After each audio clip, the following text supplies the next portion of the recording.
Hey folks, it's Chris DeClerc here with Revolution Plastics, Delta Plastics, and Pipe Planner.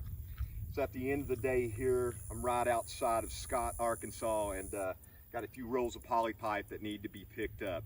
New for this year, we've got an app called Push for Pickup that allows anybody, wherever they are, to spot rolls quickly, send them in to us, and then we get the trucks out here to pick up the pipe really fast. And I'm going to show you how to do that real quick. So I'm on my phone out here.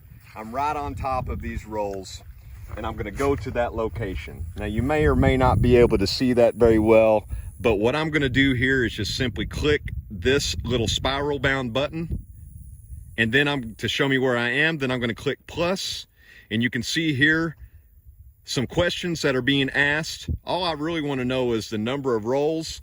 1, 2, 3, 4, 5 rolls. I click 5, click done, click submit, click OK again to confirm. I'm all done. The beauty of this is it sends that information quickly back to our collections department, and we can get out here ASAP to pick up this pipe. And one more thing to add, I don't have to be right here on the location. I can be sitting at my home, I can know where it is, and just like using Google Earth, I can find where those rolls are, and I can spot it just like that too. So stay tuned, look at our YouTube page. We've got some more videos up. See you next time.